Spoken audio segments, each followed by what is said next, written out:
नमस्कार दोस्तों, स्वागत है आप सभी का फिर से एक नए वीडियो में। तो दोस्तों आज के इस वीडियो में हम जानेंगे कि आरटीआई की सेकंड अपील एप्लीकेशन को हम किस तरह लिखते हैं। दोस्तों हम अपनी सेकंड अपील एप्लीकेशन फाइल करते हैं सेंट्रल इन्फॉर्मेशन कमीशन में, और कमीशन में ऐसे ही हम मुंह उठा के किसी भी फॉर्मेट में एप्लीकेशन लिखकर नहीं दे सकते। इसलिए आरटीआई एक्ट में एक स्पेसिफाइड, एक प्रिस्क्राइब्ड फॉर्मेट दिया हुआ है, जिस फॉर्मेट में हमको अपनी सेकंड अपील की एप्लीकेशन जो है वो लिखनी होती है।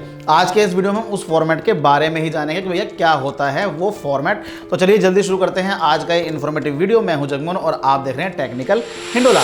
तो दोस्तों अपनी सेकंड अपील एप्लीकेशन को लिखने का फॉर्मेट क्या होता है और मतलब कि हम किस तरीके से उस एप्लीकेशन को लिख सकते हैं, ये जानने के लिए हमें चलना पड़ेगा अपने कंप्यूटर स्क्रीन की तरफ, जहां मैंने उसी फॉर्मेट में एक एप्लीकेशन को टाइप करके रखा है, जिससे कि मैं आपको समझा सकूं कि भैया आपको अपनी सेकंड अपील एप्लीकेशन किस तरीके से लिखनी है। तो चलिए फटाफट चलते हैं अपने कंप्यूटर स्क्रीन की तरफ। दोस्तों हम आ चुके हैं अपने कंप्यूटर स्क्रीन पर, और जो एप्लीकेशन मैंने आपके लिए बनाकर तैयार करी थी वो एप्लीकेशन मैंने कर ली है ओपन।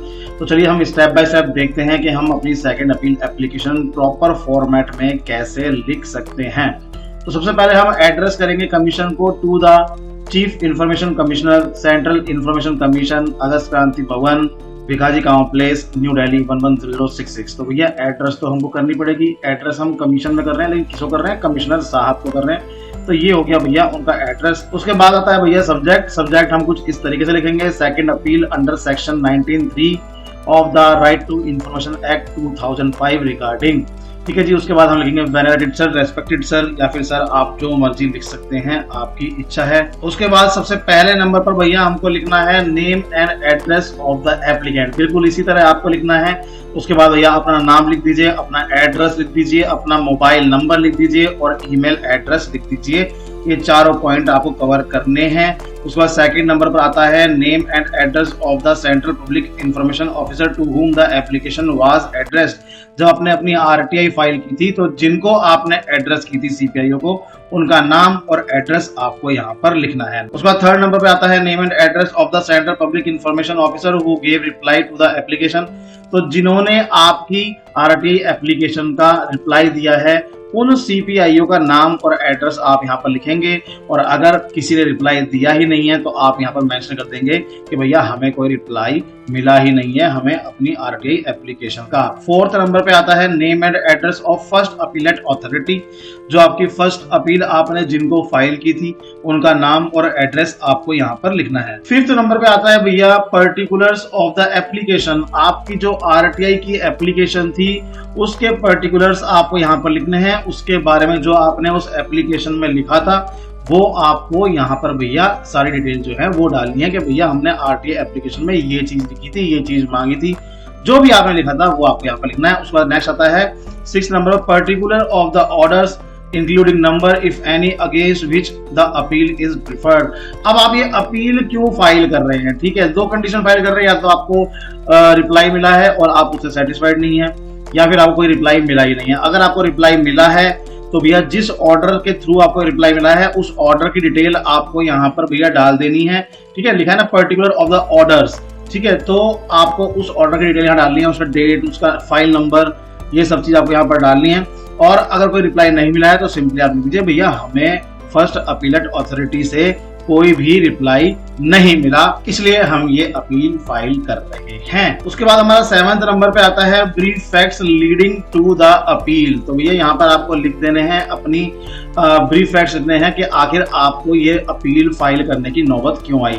तो इसके अंदर आपको अपनी सारी कहानी लिखनी है भैया शुरू से लेकर लास्ट तक की, लेकिन थोड़ा संक्षिप्त में लिखनी है कि भैया आपने आरटीआई फाइल की, आपको उसका रिप्लाई मिला, आप उससे सेटिस्फाइड नहीं थे, या फिर आपको रिप्लाई मिला ही नहीं, फिर आपने फर्स्ट अपील फाइल की, आपको उसका भी रिप्लाई नहीं मिला, इसलिए मैं ये जो अपील है सेकंड अपील फाइल कर रहा हूं। तो जो भी मतलब कि आपकी कहानी होगी उसको थोड़ा संक्षिप्त में आपको यहाँ पर लिख देना है। अब नेक्स्ट आता है हमारा 8 प्रेयर और leaves out.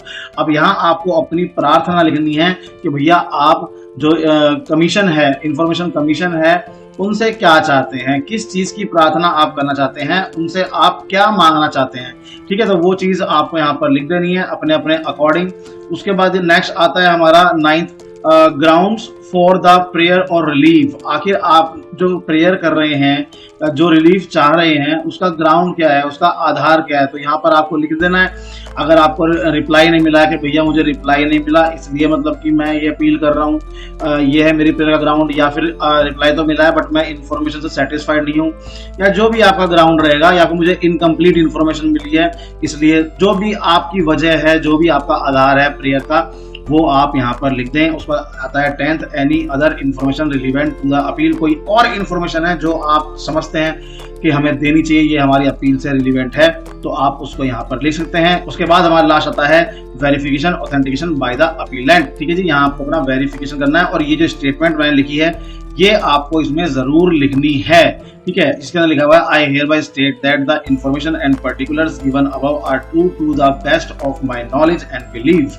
I also declare that the matter under appeal has not been previously filed or is pending with any other court or tribunal or with any other authority. तो ये statement भैया आपको जरूर लिखनी है। ये लिखने के बाद आपको यहाँ पर सिर्फ डेट और प्लेस, जो भी डेट है भैया वो डाल दो आज की, और जो प्लेस है आपका कहीं का भी आप जहाँ रहते हैं, मतलब कि दिल्ली, चंडीगढ़, हरियाणा, जो भी आपका स्टेट है वो डाल दीजिए, और यहाँ अपना नाम लिखिए और नीचे लिखिए अपीलेंट, और यहाँ ऊपर इस स्पेस में आप कर दीजिए अपने सिग्नेचर, और ये हो गई भाई जी आपकी सेकंड अपील एप्लीकेशन कंप्लीट। तो दोस्तों जब भी आप अपनी सेकंड अपील फाइल करें अपनी आरटीआई के रिस्पेक्ट में, तो आपको अपनी सेकंड अपील की जो एप्लीकेशन है वो इस ही फॉर्मेट में लिखनी पड़ेगी। इसी फॉर्मेट को आपको फॉलो करना है, इस फॉर्मेट से आपको नहीं हटना। तो दोस्तों आज के इस वीडियो में बस इतना ही, जल्दी मुलाकात करेंगे एक नई वीडियो में, तब तक के लिए नमस्कार, जय हिंद, जय भारत।